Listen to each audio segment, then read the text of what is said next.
I'm John Skinner, and this supports Chapter 19 in my book Striper Pursuit. That chapter deals with catching fluke or flounder from shore, and you can learn more about the book at striperpursuit.com.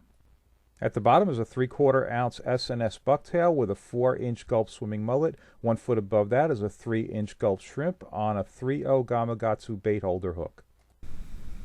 So I'm imparting rapid jigging action on the rod, but I'm retrieving very slowly. You can see my left hand cranking very slow, moving the rig along slowly but with a lot of action.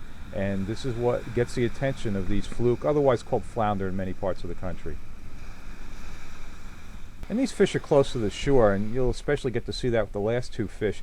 And this is a light tackle fishery. I'm using a 7-foot Penn Regiment rod rated 8 to 15 pound test line. It's spooled with 15 pound test spider wire stealth braid, and the reel is a Penn Conflict 3000. And there's a separate video on my YouTube channel that shows exactly how to tie the rig. And the rig leader material is 20 pound test fluorocarbon. So a lot of the fish that you catch doing this are on the small side. You go through quite a few that are in about the 12 to 16 inch range before you get anything bigger, but there's definitely potential to get some big stuff, and you'll get to see that. The limit that I'm fishing on right now is 18 inch minimum limit, and this guy's going to be around 15 or 16 inches, so it's going to go back.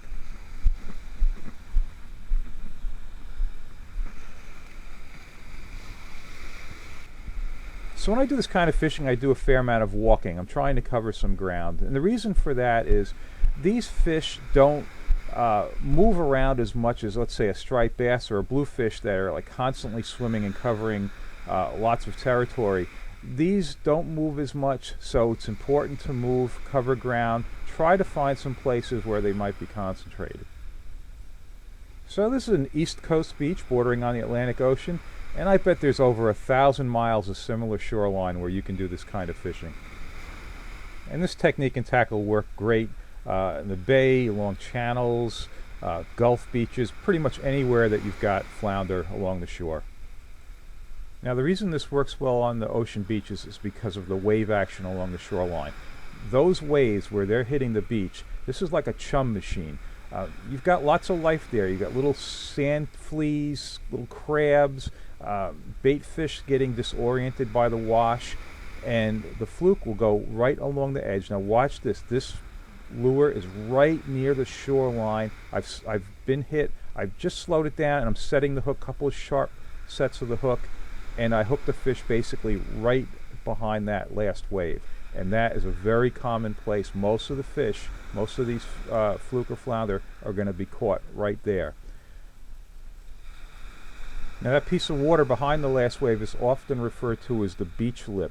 And what happens is the wave action cuts a little trough behind the waves, and it may only be 1.5 feet, 2 feet deep. And if you walk into the water on a relatively calm day, all of a sudden you'll step down a little bit. You'll feel that beach trough. And game fish, not only fluke, but lots of things, love to run along that trough and take advantage of the wave disorienting the bait fish. But in the case of the fluke, like to feed on the crabs and the sand fleas, that's even an added attraction because it churns up all of that food as well. And that fish measured 19 inches against my rod butt. Okay, here's my primitive GPS mark. I'm covering some shoreline here, and I've actually just caught a couple of fish there. I want to mark this area. I make a big long drag mark, and it just makes it easy for me to concentrate on that area. So I'm making sure that jig settles to the bottom before I start my retrieve, and the water's not very deep, so it only takes a few seconds. Something that's nice about this kind of fishing is that it's accessible to a lot of people, and it's convenient. You don't have to deal with a boat or a kayak, or spend a bunch of money to go out in a party boat.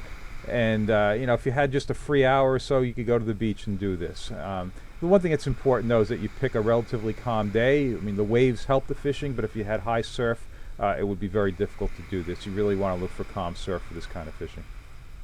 Using the Berkeley Gulp as opposed to real baits also adds to the convenience. And when I fish the beach, I prefer using the 3-inch Gulp shrimps because the fish are often feeding on crabs and sand fleas and also shrimp, and they just seem to respond to that profile and color. All right, I'm getting very close to the shore now, and I'm being very careful to make sure I work that jig all the way right to the sand, get it right through that last wave. And this fish just hit all at once, just one hard shot. And it's not going to last long.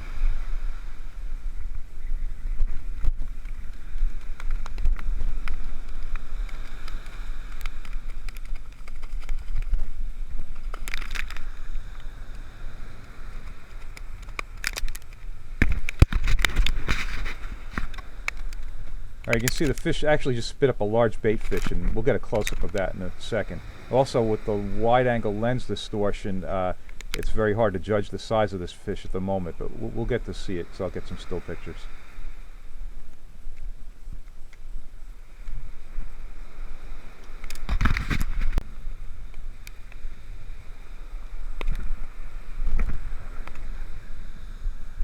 This is when I got a feel for how big this fish really was when I tried to get my hand around its head, and there was a lot to grab onto there. It's a really nice one.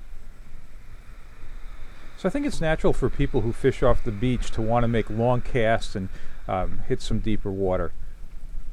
But with this fishery, I think sometimes it can be almost counterproductive to do that, because so many of the fish are really tight to the shore where the waves are breaking. With this light tackle and light rig that I'm using, I can't make long casts if I try to, so it's really keeping me in pretty tight to the beach where the fish are, and it tends to work out. Here's a look at the big bait fish it spit up. I think it's a large peanut bunker. So that fish weighs 7.8 pounds. That's definitely an exceptionally large fluke to be pulled from the surf, but it's nice to know it can happen. If you enjoy these videos, please subscribe to my channel.